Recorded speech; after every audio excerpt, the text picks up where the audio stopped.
So it's absolutely belting it down here in UK right now, but the question on everybody's lips is, can you make a BMW 330e sound nice with an exhaust system? Let's find out.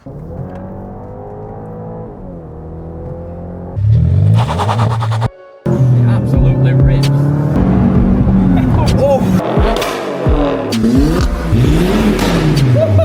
Handmade right here in the UK, in my shop. Welcome to No Fabs. Right, welcome back everyone. This one should be interesting. BMW 330e, never done one of these, never even had one in. This is the first for me. Today we're going to be doing a quad exit conversion on this, make it look pretty nice. The kids ordered a very, very expensive diffuser. 500 and odd pound is paid for this. This is real carbon fibre diffuser. Going to look absolutely wicked on this car. Also, we're going to pair that up with some more carbon fibre tailpipes, quad exits. This is going to look mint, going to look dripping in carbon when it's done. He originally didn't want these, he wanted some bigger ones, but we've run out of stock of them, and to be honest, it's a bit of a blessing, because those tips, well, if they're not that side, but those tips are a match made in heaven with that diffuser. They are the perfect size ever, and they match the texture of it, almost identical. They're going to look wicked, they are. As I say, never had one of these in. I don't even know how to start the engine on the thing, so I'm going to give it a go. We're going to try and get the engine to start, and yeah, then we're going to see what it sounds like. We'll give you a before clip, we'll give you an after clip. Just see how it goes. Let's see if I can figure out how to get engine to start, because we drove it in on electric. Must be a button or some weight. There we go, you just press sport and that gets the engine to start. So let's have a listen, let's see what it sounds like.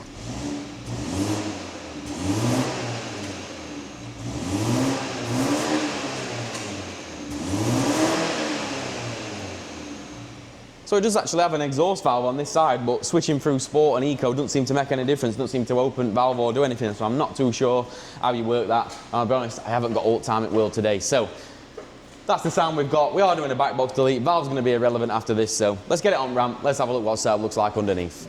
Right, but before we get into doing the expensive exhaust on this expensive car, let me just welcome you to today's video sponsor, CarVertical. CarVertical is one of the leading names right now in vehicle history checks. It can be used as a website or a simple app on your phone, which can be downloaded from the Play Store or the Apple Store, and is the simplest thing in the world to use. It gives you a very clear to understand warning system. If you see all green, you're all good. If you see yellow warnings, those are the ones that need attention, and it's probably worth having a quick look. It's got information from over 900 databases in 30 different countries. It will tell you mileage data, any mileage discrepancies. It will show you MOT history. It will show you theft reports, past and present. It will show you any outstanding finance records, which is very important. This is the easiest way to lose your money when buying a car. If you buy a car that is on finance, the finance company will simply come to repossess their assets and you will be left with absolutely nothing. For instance, right now on my phone, let's check out this Audi S3. First thing we notice straight away is we've got a yellow warning for damage, and it gives us over 31 photos from an accident in 2019.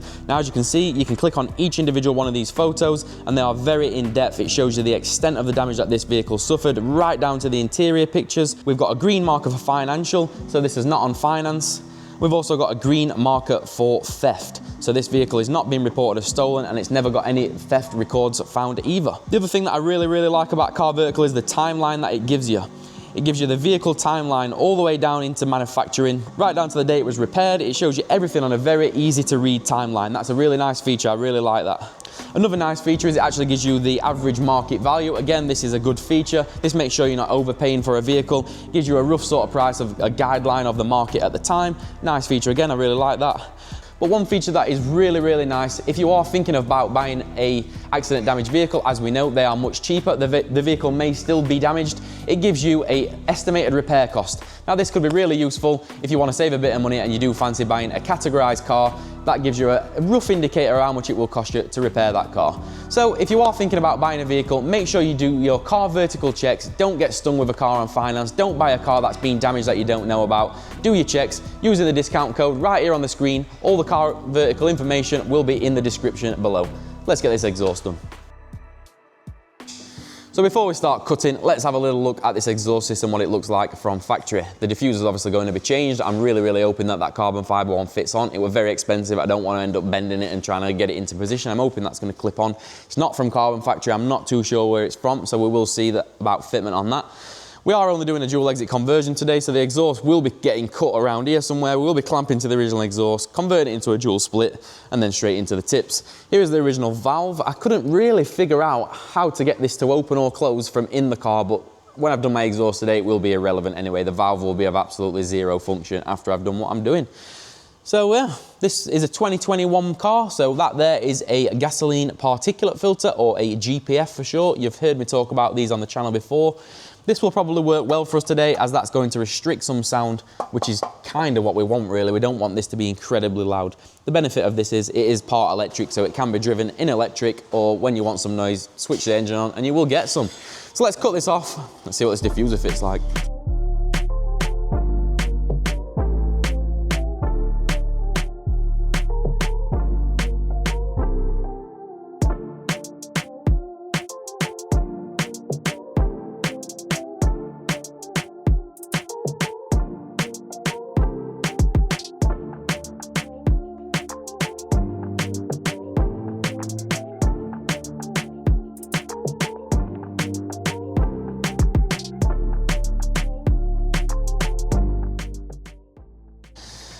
Right, that's on there. That did not screw in there easily. We did have to drill the bottom holes through. It were a pain in the arse to get in this top bit here. That did not line in there nice, but it is in there. Carbon ones never really do fit all that great, but it's on there. Right, let's start making an exhaust system for it.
So there we go, cheeky dual exit conversion or quad exit conversion completed on this 330e. Those tips and that diffuse are just chef's kiss. They are a match made in heaven. This kid's gonna absolutely wet through when he sees that. They look incredible. But the real question is, what does it actually sound like? Does it sound like a banger car, or does it sound any good? Well, let's fire it and let's find out. Well, it's definitely a lot louder than it were. That's with GPF in. So let's let it have a little warm up, get some revs. Right, so it's had a little warm up now. Cold start's gone off, it's much more bearable now. It was actually quite loud when we first started, but now that cold start's gone off, it's actually fairly quiet actually. So go on, Carl, get a rev.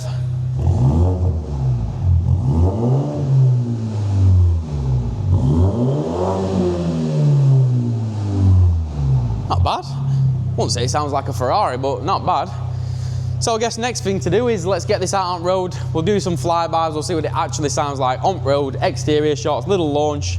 Let's go and see what it's all about, this electric business, because I have never had a go in a 330e. Let's change it.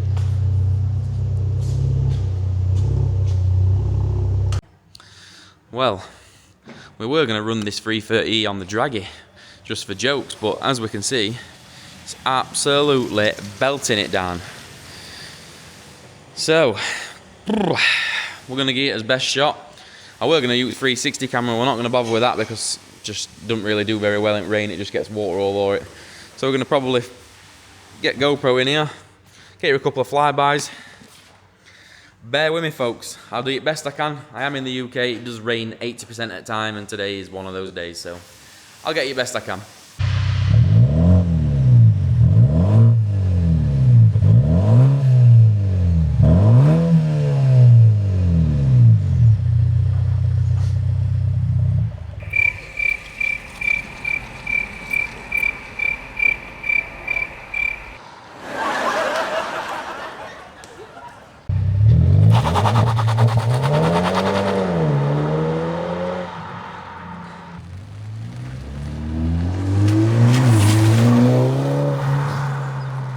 Right, let's go and see what this electric life's about. So I don't know exactly what happens. I don't know if it flicks to engine when you boot it or what. I have no idea. I've never driven one of these. The minute we're on electric, I think definitely are on electric. Yeah, when you put your foot down, look, exhaust fires, engine comes in, doesn't it? So can you run it on just electric? Electric not available. I think battery might be flat. It says 0% on battery. Well, it looks like we're running on an engine then, doesn't it? I hope we'd have a play on electric. Yeah, battery says 0%. I'm guessing the engine has to charge it up. Wait, we're running on electric then. Electric not possible. Yeah, it's on 0%. Oh, I'm hoping to be able to try Draggy on electric just for laugh, because imagine how many people would be in comments like, oh, it's not fair, it's electric. I'm hoping to see what it did, but I don't know.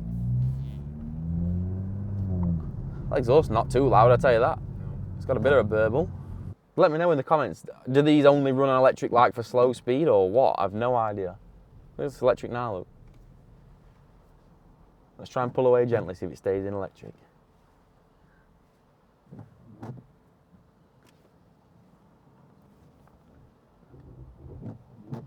it just come up at top saying the E-drive.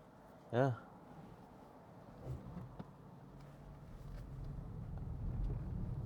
So that's still electric. Yeah.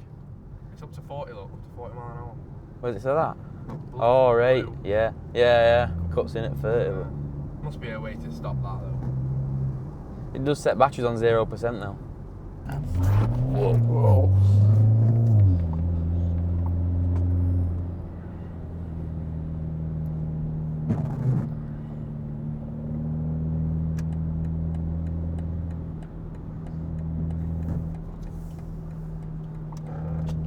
Everyone's in the way. Exhaust sounds alright. Yeah. Say it's not no 3 litre 6-cylinder sound, but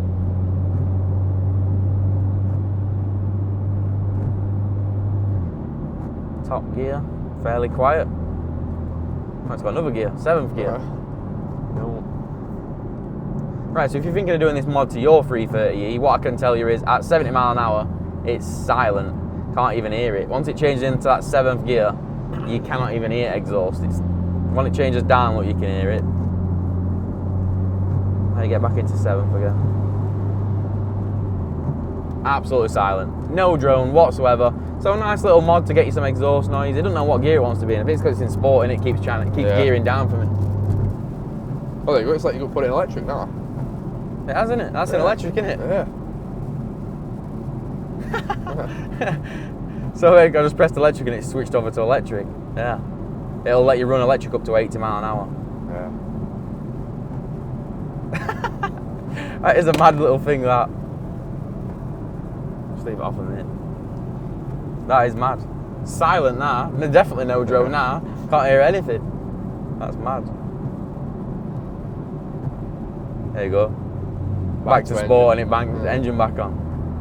I do like it. It is a good idea. I prefer that over a full electric. For me, full electric's not there yet. You want to do a big journey, and yeah, range is not brilliant, is it? And then you have to go and stand waiting for it to charge up. And all electric fanatics are like, well, it's just same way a petrol car. You've still got to fill up. It's not though, is it? Because to fill up, I can pull up, fill up, and I'm gone in a minute, and I'm back on road again. In an electric car, you're not. This hybrid, this is where it should be. None of this plug-in full electric, because now if battery's flat, switch to engine, charge battery up, then you flick back to electric. This is the future for me. This, well, probably not. They're probably going to go to hydrogen eventually, but this is the future for me, not full plug-ins. This is I actually like this. I'd have this. Definitely. I actually quite like this. Might have a look at one of these. Yeah. Fancying a new car. Might have see if they're doing a state version. Since I have got kids. Yeah, BMW would never really do it for me, but this is nice. It is nice in here. Sam will just probably loop it out into a roundabout rear wheel drive. I thought it were all-wheel drive, this. Rear wheel, yeah. Judging by how we set off from that roundabout back there, it's... Right, let's give it a bit of welly, because everyone in the way on way. See what it does.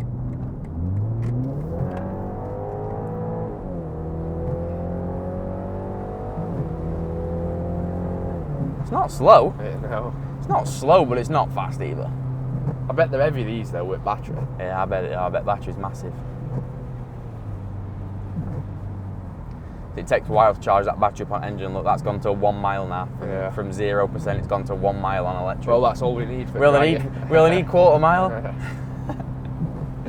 Will it do 1 mile though? I don't know. I don't know what it'll do. I don't. If I put my foot down, I think it'll just switch straight to engine and then like, kill Draggy time because it's not like immediate, is it? We'll give it a whirl. See what it does.